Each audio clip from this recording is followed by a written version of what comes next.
So I've got a couple of minutes for questions and answers. Anybody like to ask anything? You can just shout out your answer, it's fine, you don't have to lift up your hand. Come on, anybody? Anybody? Do I get to be paid very well? Absolutely. How much am I paid? $5,000 US a day for my work, plus expenses, business class. Must be Singapore Airlines. What else? What else? Come on. I'm sure you got questions for me. Aren't you afraid somebody will kill you? No.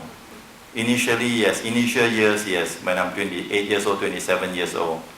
Today, I've got my CPF ready. And I'm still around, and I'm very heavily insured, you know. So whoever kills me will be doing me a favor. You see, that's called strategic planning. Come on, folks. Any other question? Do they threaten your family member? Yeah, they do. Do they make phone calls to you at night? Yeah, they do that. What else? Do they dent your car? Do they puncture your car? Yeah, they do that. It's very normal. After a while, you are totally indifferent to such things. Come on. Any questions? Anybody? Any questions or comment? Okay, so what do I do actually? Very simple. You can encapsulate what I do in 1 or 2 sentences. Essentially, we have to do everything to make sure that we can get a conviction in court. Got it? Then what do we do next? After that, we hand it to the police. That's what we do. So how do we come into the picture? This is something very difficult for Singaporeans to understand. Because over here in Singapore, whenever something goes wrong, or you think that something is not right, but what's the first thing you do? You pick up the phone, am I correct? And then you can call the CPIB and the Commercial Affairs Department and all that. You can do that over here. But in some countries, ladies and gentlemen, there's something I must tell all of you. The police is the person you must never call. You get the idea?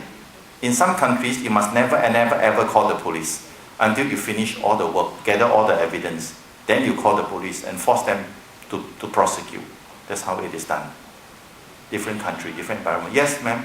Yes, sir? Yes, sir? What about whistleblowers? You know, there's so much talk about whistleblowers. Yeah, whistleblower. In the year 2004, by the way, I'm on the advisory board of the SOX. That means Sarbanes-Oxley Institute. We are very much into SOX and whistleblowing. In the year 2002, I'm very much for whistleblowing. I am a man that is for whistleblowing, for SOX and all that kind of stuff. Until what happened? Until 2005, when I investigated the fraud in Taipei. The Taipei fraud was supposed to be from 30 days, but it took 9 months of my life. 9 months. So my mileage shot up, I become a premium customer. So I got solitaire and all that, okay? So how does that work? In the Taipei case, the one that blew the whistle is an accountant. And why did she blow the whistle? Because she's been an accountant for more than 12 years. And this is the first time she came across a double entry. Debit bank, credit A and P expenses. For 12 years, the double entry had been credit bank, debit A and P, come on, expenses. So she was wondering what is happening. So she just asked a question like that. So they deemed that she's a whistleblower. But the real whistleblower is the sales director who says that he feels that something is wrong with the distributor handling the A&P, advertising and promotion. What did they do to her? She's got grown-up daughters, she's a single mother. What did they do to her? Let me tell you. They park her in cold storage. They punish her. Say, how could they punish her? If you have caught the guy, how could they punish her?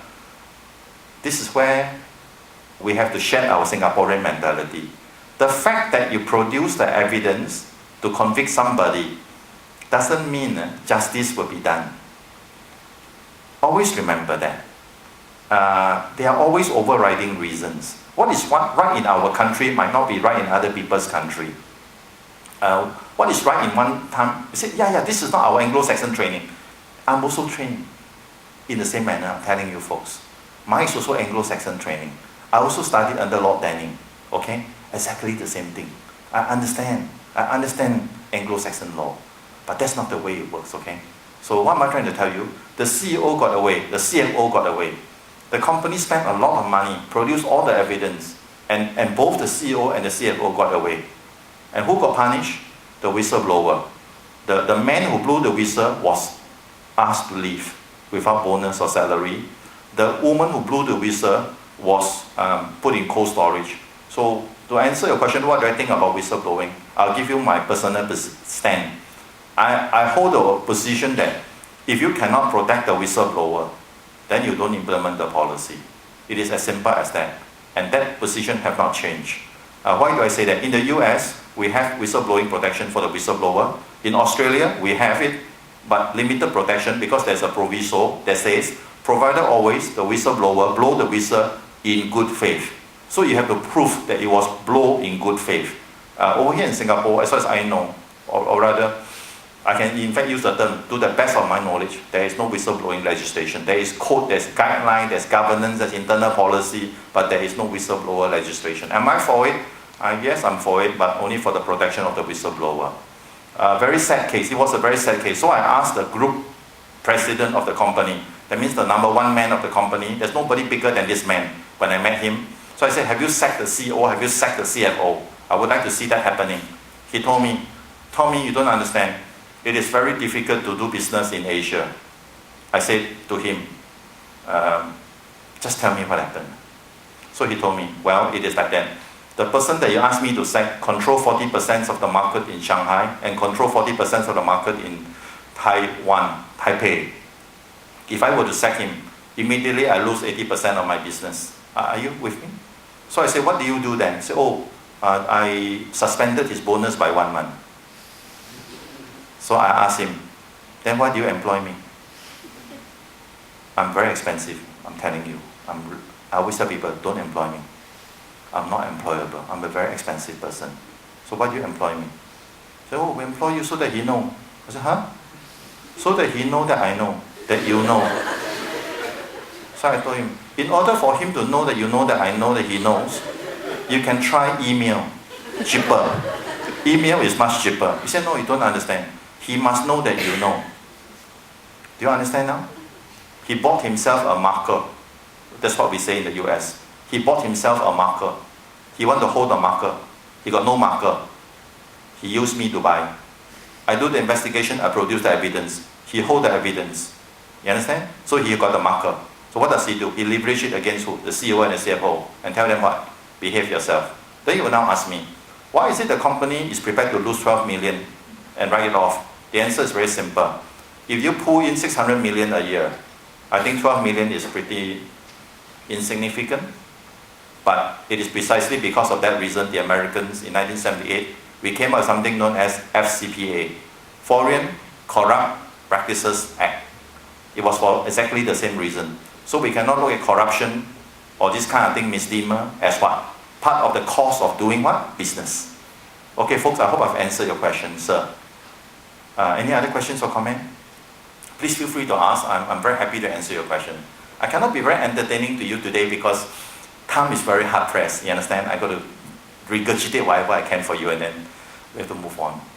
Anything you want to know? Any questions, any comment? Would you like to become a CFE? Can you become a CFE? Absolutely you can. You should be.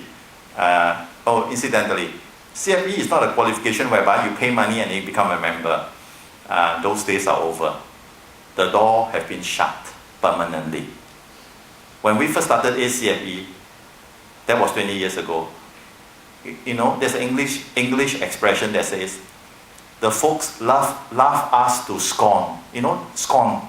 They scorn at us. They said, what are you people doing?